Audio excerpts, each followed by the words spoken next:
60s gave us superstars such as the Beatles, the Rolling Stones, Aretha and Bob Dylan. The 70s, Elton John, Bowie, ABBA, Queen. The 80s, MJ, Madonna, Janet, Prince, Whitney, U2. The 90s, Mariah, Celine, Shania, Britney, Beyonce, Nirvana. And the 2000s, Gaga, Riri, Coldplay, Adele, Eminem, and of course, Taylor Swift. With the 2010s and 2020s, well, I'm not exactly sure what superstars they gave us, if any. In fairness, we have had some big stars over the last decade, such as Adele, Ariana Grande, The Weeknd, Ed Sheeran, and Drake. But I think you'll agree that their impact pales in comparison to that of their predecessors.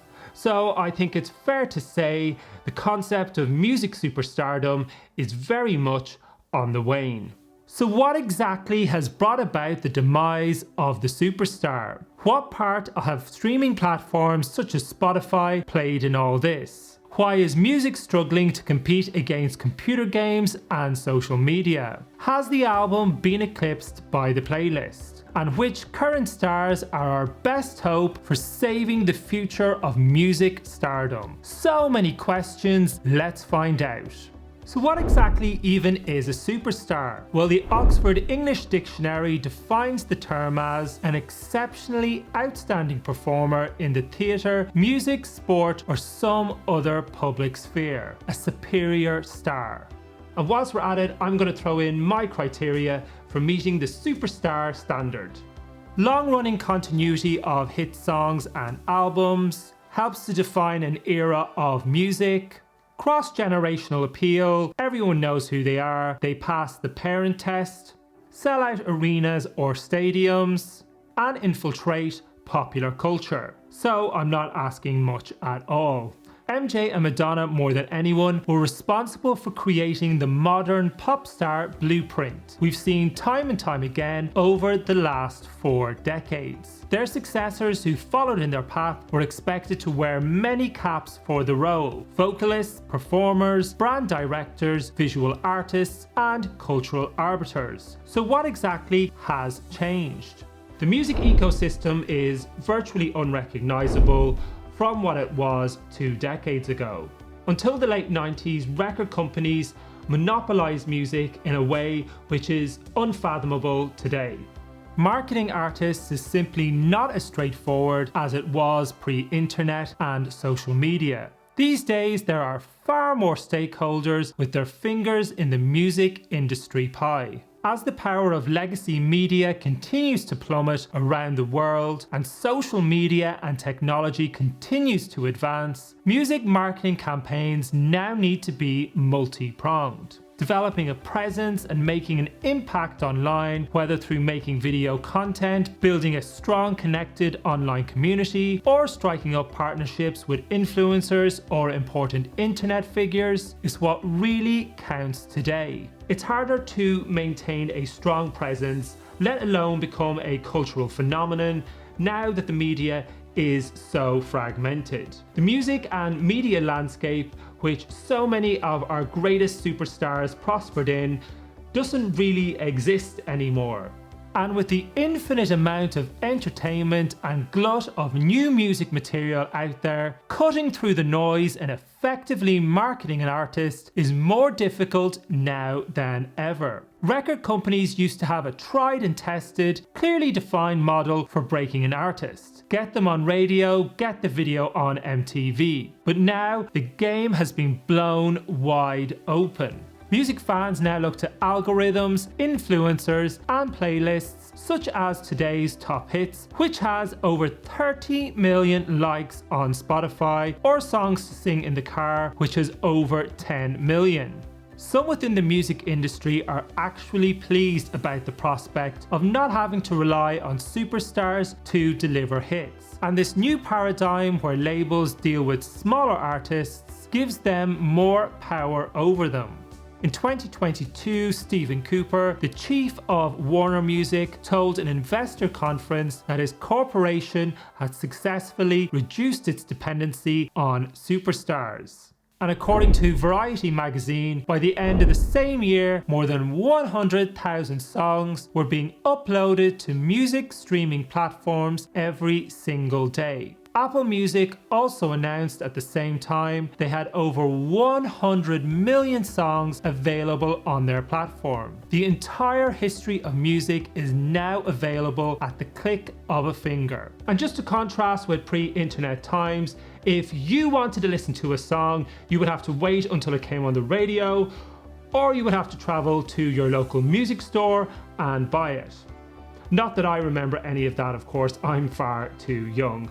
And while CD singles were reasonably inexpensive, from my own personal experience, not everyone could buy albums on a regular basis. Your music library was limited to your own personal collection. How times have changed. Perhaps all this access to music has somewhat cheapened the supply. Maybe with the overabundance we now have at our fingertips, subconsciously we take all of these songs for granted. I mean, how could we possibly value music as much as we did in previous decades when virtually all of music is free and readily available?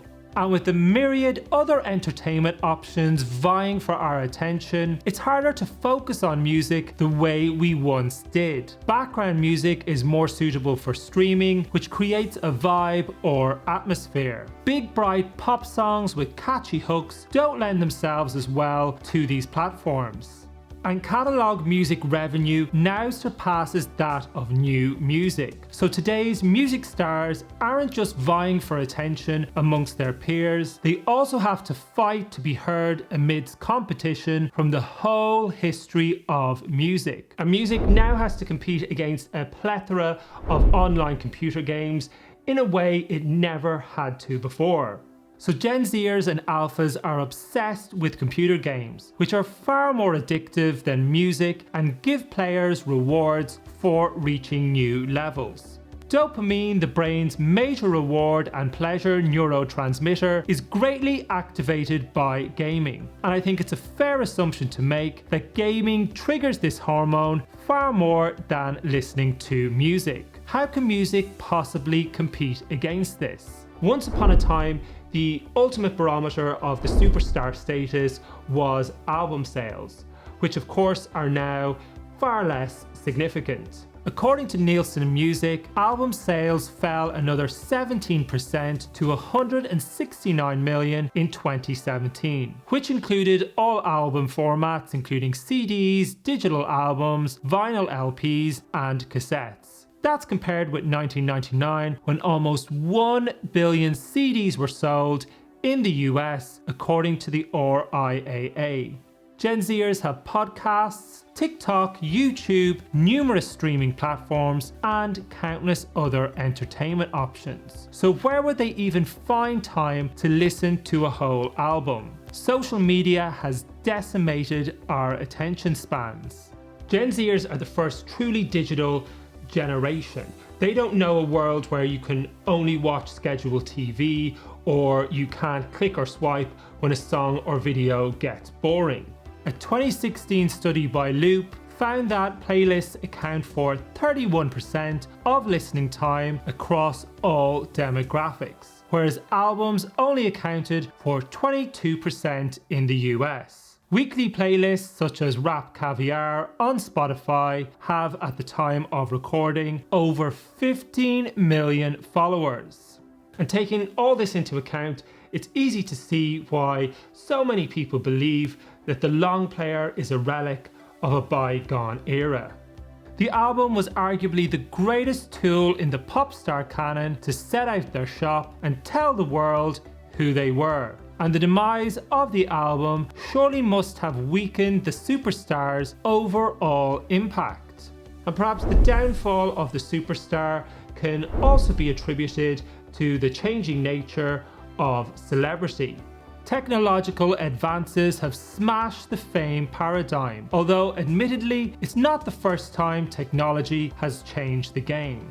In the late 19th century, scientists, writers and politicians received the most coverage in the newspapers. But by the 1920s, with the advent of cinema and radio, sportsmen and silent movie actors were starting to garner more column inches. And again, with the advent of the internet and social media, record companies and movie studios have lost their monopoly of the star-making machine. Today, creators can have millions of subscribers, but the public at large can be completely oblivious to their existence. Olivia Rodrigo has had #1 hits and broken records on Spotify, but she certainly hasn't infiltrated mainstream culture yet. But then again, maybe the mainstream doesn't really exist anymore. Internet personalities such as YouTubers and TikTokers create their own tribes and oftentimes provide followers with a sense of community and belonging. People want more authentic stars who are relatable and have a strong social conscience. The playing field might be more level now, but it's far more crowded. Pre-internet, stars' images were carefully managed. Their brands as larger than life, otherworldly beings were expertly cultivated, with agents careful to maintain a distance between them and their public. Superstars such as MJ, Prince, and to a lesser degree Madonna rarely gave interviews. Giving access all area looks into their personal lives was unthinkable, and was perhaps why Madonna's 1990 documentary Truth or Dare was so groundbreaking at the time. The music industry was a private world which didn't reveal its nuts and bolts to the public.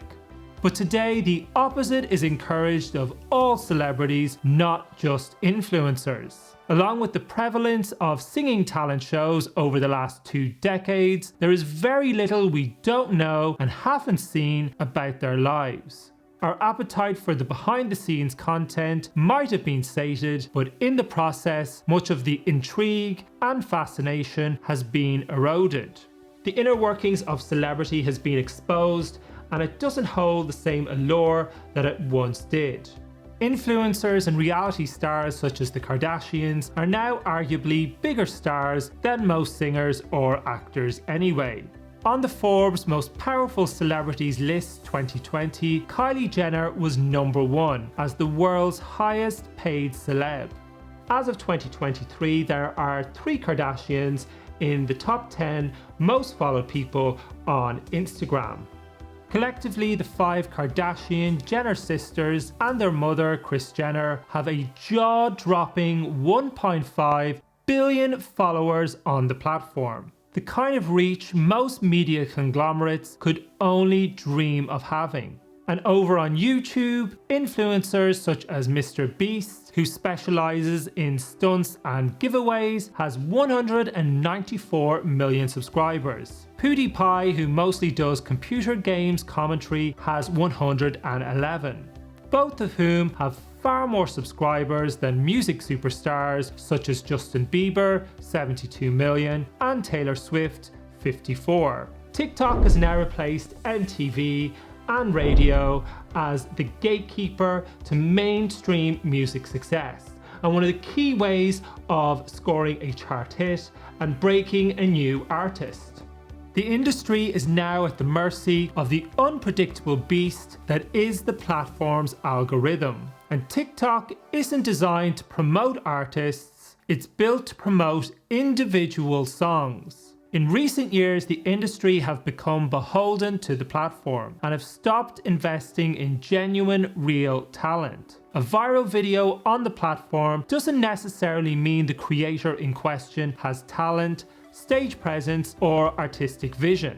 Music execs don't seem to be willing to take risks on real talent, true musicality, and stand by to see the results in the way they once did. Major music companies are currently experiencing record profits thanks to streaming, so the money is there. Perhaps they really do like dealing with artists with less staying power, as I touched on already earlier in the video. Not every music consumer is on TikTok, and although it might be hard to fathom, there more than likely will come a time when TikTok loses its hold over music. What happens then?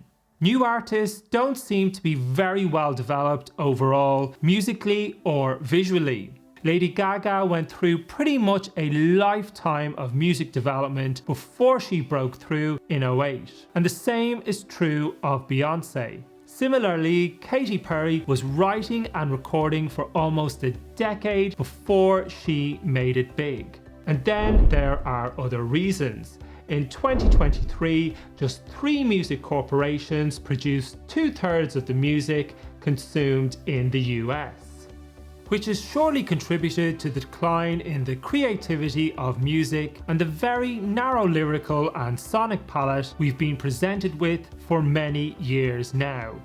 Today we can all create our own online platforms and from that our own tribes. Becoming a fan of an artist used to be a way of self-identifying or asserting your place in the world, especially for younger people. But now you can find your own tribes online, no matter how niche your interests or hobbies may be. And makeup, gaming and fashion subcultures have developed huge digital communities, to name just a few. Whilst many upon seeing the topic of this video will immediately point to Beyonce and Taylor Swift as 2 bona fide music superstars of today, which is true, both of these artists are essentially music veterans. Beyonce first debuted in '98 as part of Destiny's Child and Tay-Tay in '06. So have we had any genuine superstars since? Admittedly, the 2010s did give us huge stars such as Ed Sheeran, Ariana Grande, The Weeknd, Bruno Mars, Drake and Adele, who technically debuted in '08. And I guess Adele would be the one most likely to qualify as a true superstar amongst them. However, in my humble opinion, none of the big stars of the 2010s come within a mile of the cultural impact of their predecessors. And all of those 6 superstars I just mentioned debuted over a decade ago. So, who have we had since then? The more current crops such as Charlie Puth, Lil Nas X, Dua Lipa, Camila Cabello, Selena Gomez, Billie Eilish and Shawn Mendes haven't really ascended to superstar status. Dua Lipa is perhaps the most promising candidate. Her stage presence and performing were weak at the beginning of her career, although they have improved considerably since. I recently asked my 9-year-old niece about Dua Lipa and Olivia Rodrigo. She said she didn't know who either of them were, and then she just went back to playing her computer games. And my acid test for judging true stardom is doing the parents test, or those who have very little interest in music or pop culture, which basically means just checking on their awareness of a certain star. And of course, when I ran some of these names past them, they had no idea who any of them were. 20 years ago, if someone said to you they didn't know who Britney Spears or Mariah Carey was, you'd probably conclude they had been living under a rock. The music industry clearly is not the breeding ground for stars it once was. And maybe I'm asking for something from today's musicians which is simply no longer possible. We had 6 decades or so that provided us with legends whose music will live forever. And maybe that will just have to be enough. And of course, when I ran some of these names by them, they had no idea who any of them were. Ow. I hear it and I know. And of course, when I ran some of these names by them,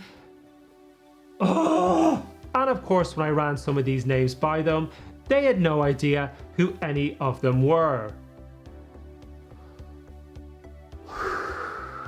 There has been a noticeable dearth of new pop stars and bands over the last few years in the music industry. If you'd like to learn a bit more about why that might be, click on this video here. And if you got value from this video, don't forget to like and subscribe. Thanks for watching.